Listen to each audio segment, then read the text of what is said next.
This will be a continuation of the lecture from week before last, where we talked about branch and bound. This is another technique for integer programs called cutting plane, the cutting plane technique. And so let's start out with some motivation for the cutting plane technique. So in the last time we discussed integer programs, we said, okay, here is the structure of an integer program. So in this case, we're maximizing a linear combination of two functions, subject to a couple of constraints here. If we just look at this portion of the optimization problem, this is no problem. This is easy to solve, right? It's affine, so we could minimize, we could maximize. It's concave and it's convex. It's solvable. However, when we add this last constraint at the end here, that x1 and x2 are positive integers, it becomes an integer program. Notice that over here in the relaxation problem, we have all of the same constraints except for the integer constraint. Okay, so we begin by plotting a couple lines. The first line here is x1 plus 10x2 equals 20. That comes from this constraint. The next one will be x1 equals 2. That comes from this constraint. And then the intersection of those gives us our feasible region. So this is our feasible region, and we're looking for integer solutions. So those points represent the points within the feasible region where there are potential integer solutions. This is our line z equals 11. This represents our solution to the relaxation problem, which of course, since this is affine, comes at a vertice, and this vertice is going to be on the constraint, tight on the constraint x1 equals 2, and the y value is 1.8. If we rounded that IP solution, we would get the 0.21, so we would round to the 0.21. That is the closest integer solution to the relaxation solution that is in the feasible region.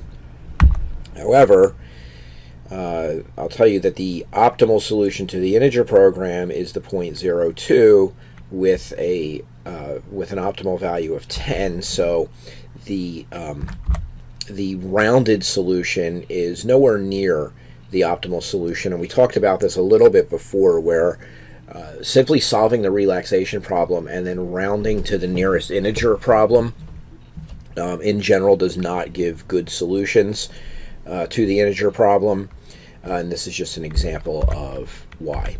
So the question that we want to look at here is, how can we have better performance when we do rounding to the linear program? So here we're going to add a new constraint to the problem. That constraint is x1 plus 2x2 is less than or equal to 4. And let's take a look at what happens here. So here is our new integer program, same objective function, same constraints. This is an additional constraint that we've added in. And then this constraint comes from the original problem with the integer constraint. When we relax it, we keep all of the constraints except for the integer constraint. So let's look at our plotting again. Feasible region, integer solutions within the feasible region, and what we're going to do now is we are going to add this constraint x1 plus 2x2 is less than or equal to 4, and that is the line that you just saw added there. And now what we've done, we've notice we can exclude this entire region, and we can exclude this region because it doesn't have any integer solutions in it. So the set of feasible integer points is the same for the old integer program and the new integer program, but the feasible region of the relaxation problem is different because we've been able to cut off some of the fractional points. So you can see this old line here and a new solution to the relaxation problem ends up here on this vertice at 0, 2. That also happens to be the optimal solution to the problem. So let's look generally at what we are trying to do here with cutting plane.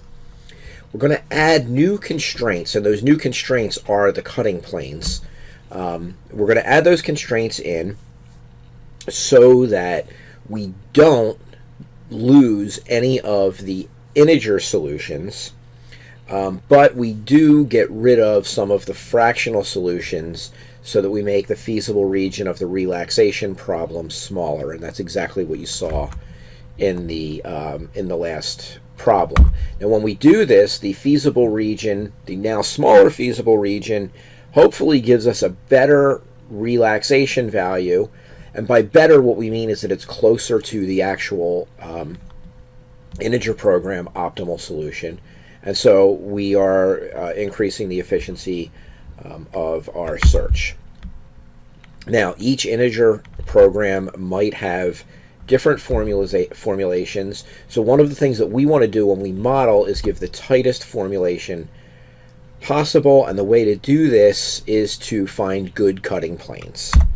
So we want to make the original integer program tighter by finding good cutting planes. So let's look at an example of this tightening using a bin packing problem.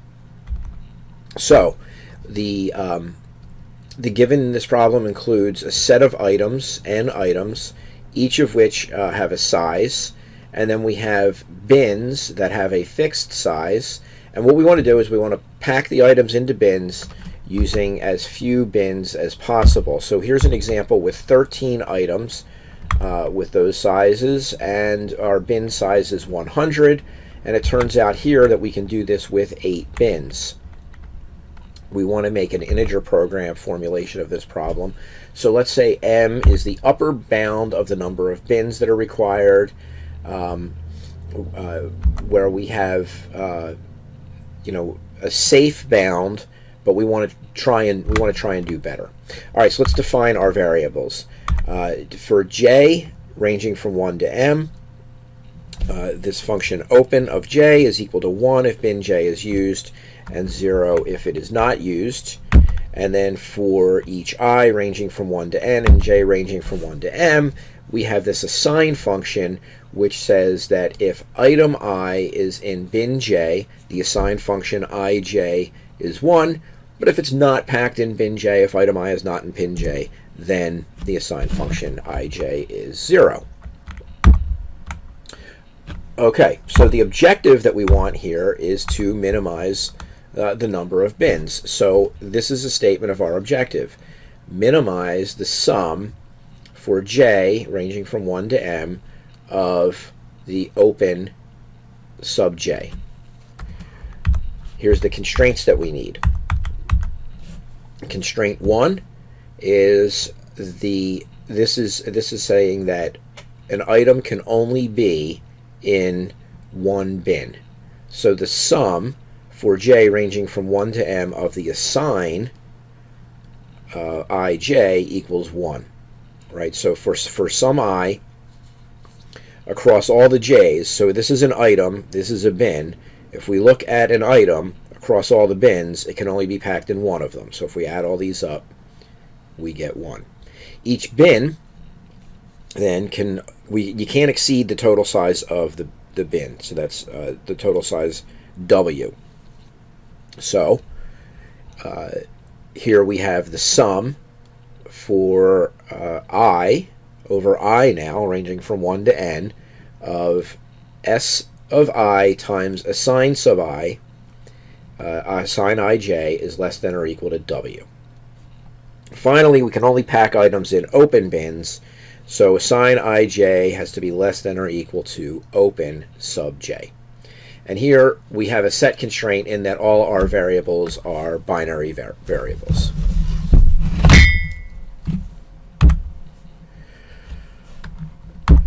So the optimal solution of the relaxation problem, open sub j equals 1 over n, assign ij equal to 1 over m, with an optimal value of n times 1 over m, which is equal to 1. Now, let's verify that that really satisfies the constraints. The first constraint, summing over j, assign ij, has to equal 1. In our solution, m times 1 over m equals 1.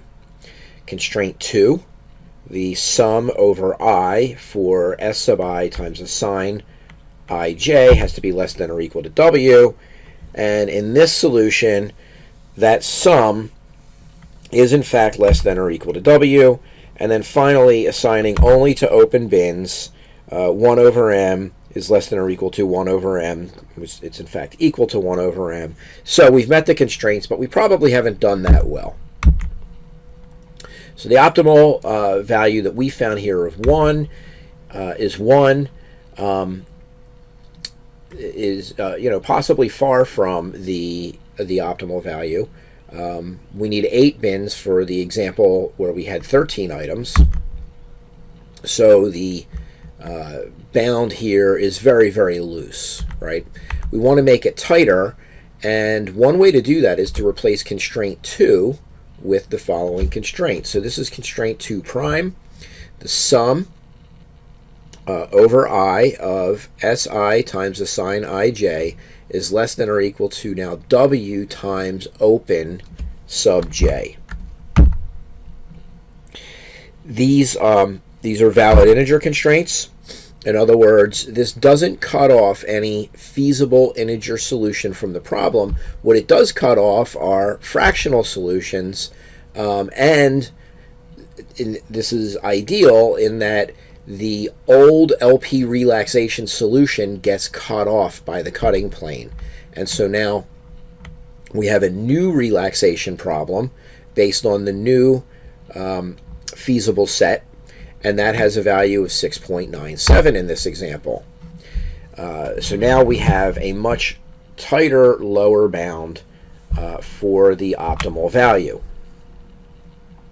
Okay, so how do we get cutting planes? A couple of things we can do.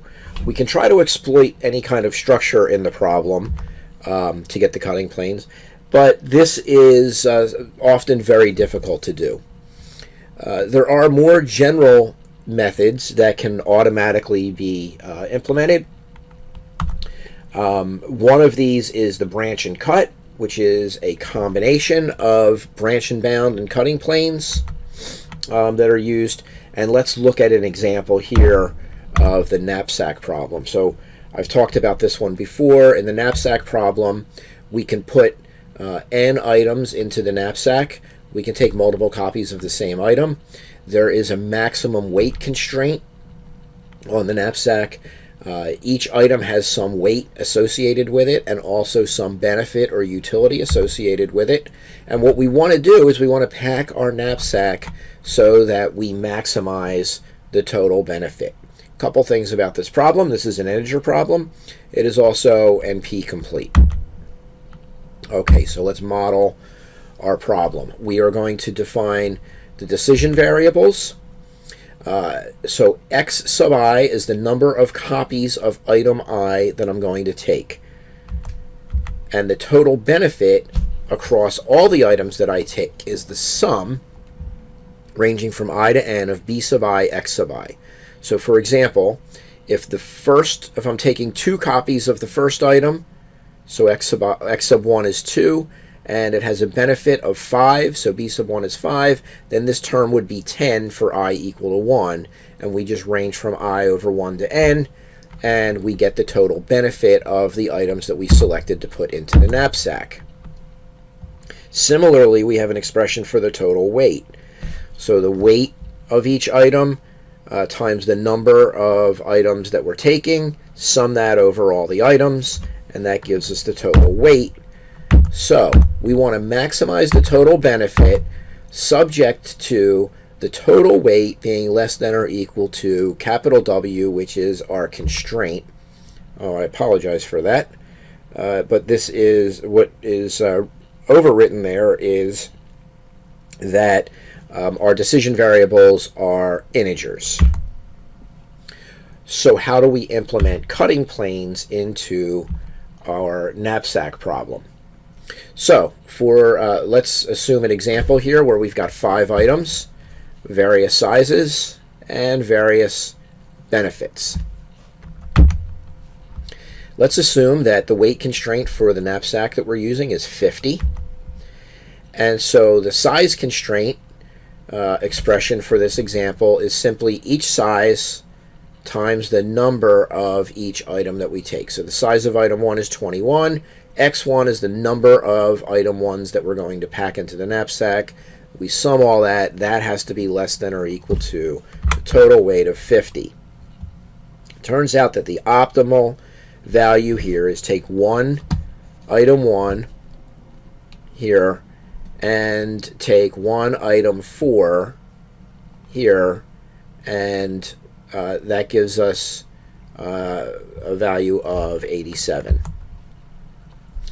If we relax the problem, notice also, you might be looking at this item, notice that this item exceeds the allowable weight by 1. I mean, we could get this massive benefit of 500, but it's infeasible to even take item 3. But when we relax the problem and we allow for non-integer solutions, what we find is the solution is to take 50/51 of item 3 and get a value of 490.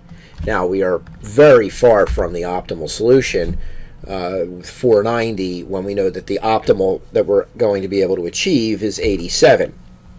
So how do we cut this problem to get rid of this fractional value and get a better value? So the constraint that we can add here is x3 equals 0. We can constrain x3 to equal 0.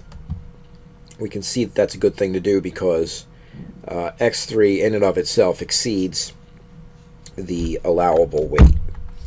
If we do this, it cuts off the old relaxation problem optimum value, and we get a new relaxation optimum problem value where we're taking just under 2 of item 4, 50 over 26 of item 4, giving us a value of 96.2.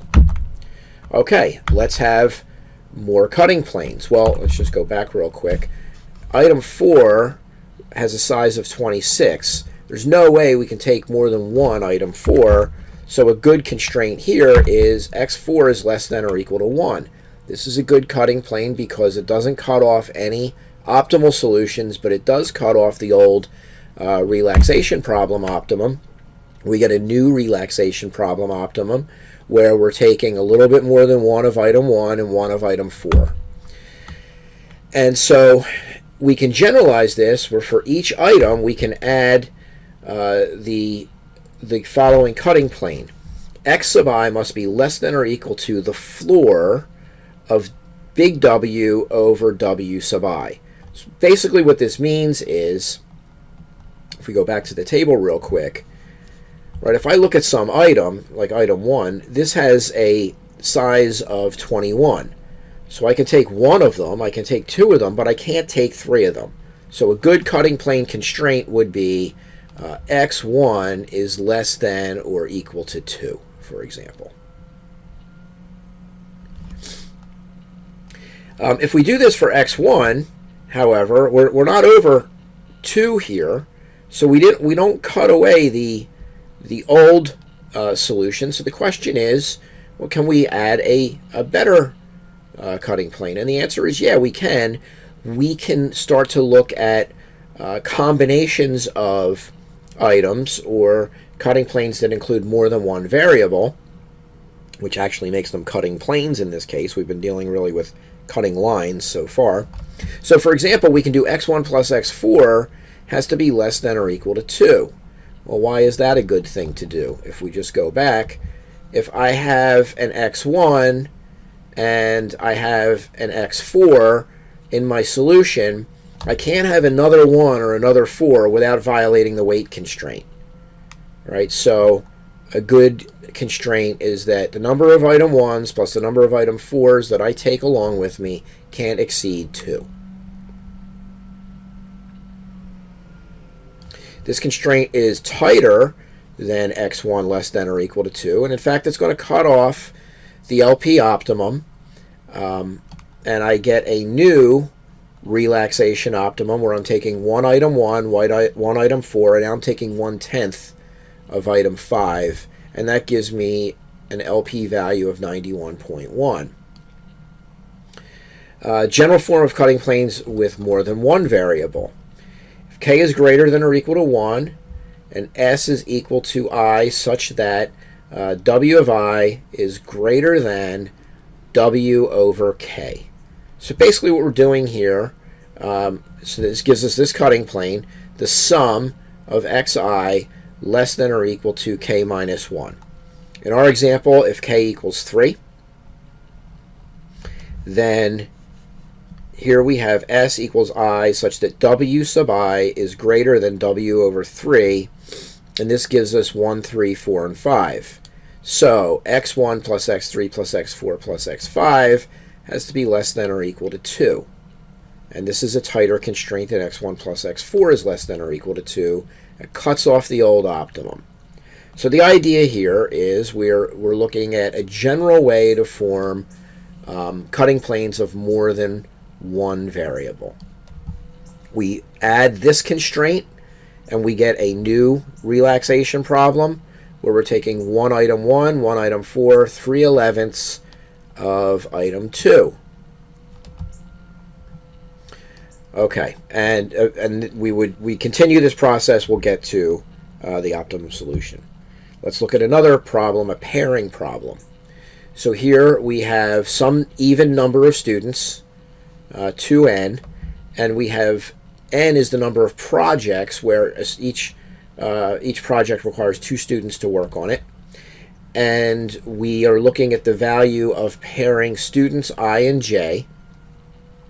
What we want to do is pair up students to work on the project so that the sum of all these values is maximized.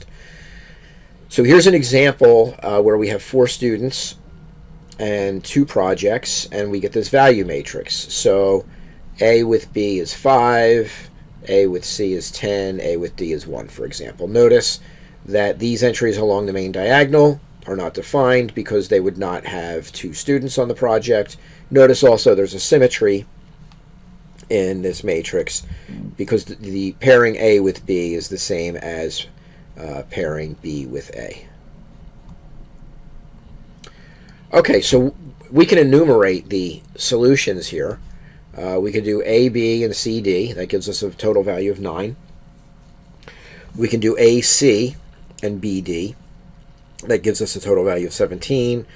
Or we can do A, D, and B, C, and that would give us a value of 2. So clearly the optimal solution here is A, C with B, D. Let's look at the formulation of this problem.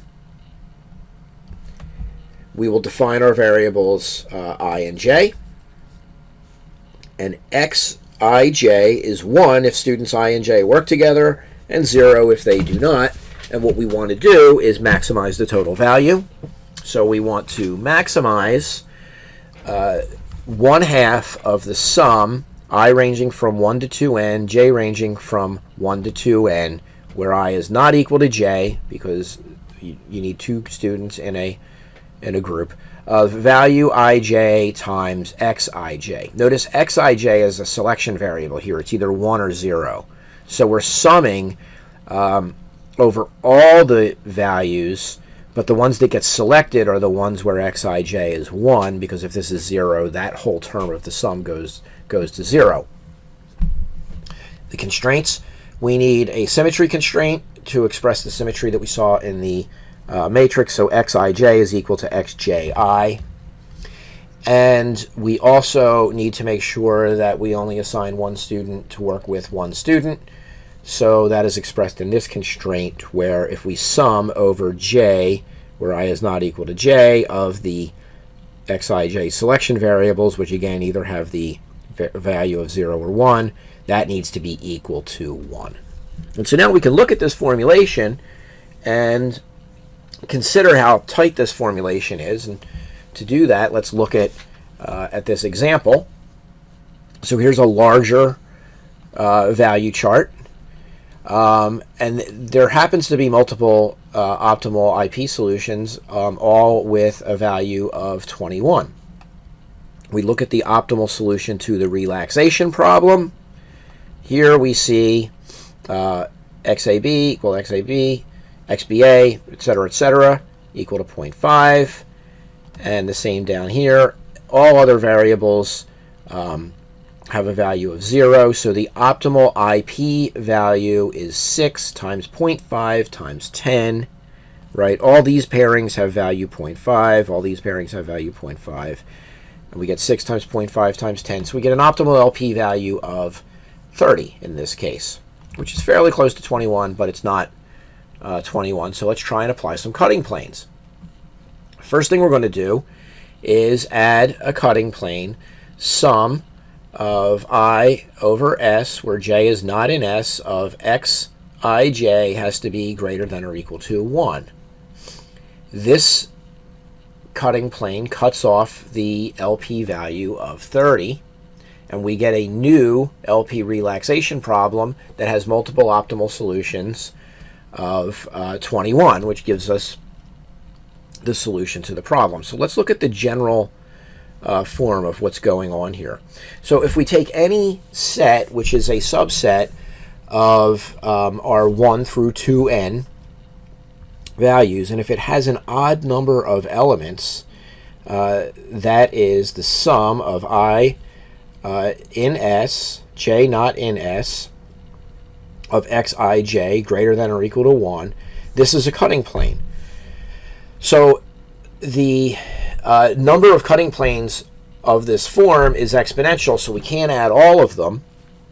We just add these when they're necessary. Let's take a look at branch and cut. So cutting plane method is useful, but you can see that the way that these problems have evolved, it may not be the way to actually get to the final solution of the problem. Typically what's done is we use cutting planes and we use branch and bound at the same time to solve the problem. So we use cutting planes when we can get tighter bounds for the sub-problems that are created in branch and bound. So remember, in branch and bound, we're creating all these sub-problems, right? And then we're trying to fathom the sub-problems that we can prove don't have the optimal solution in them. And so we can apply cutting planes to these sub-problems to tighten the bounds and go faster. And this is known as branch and cut.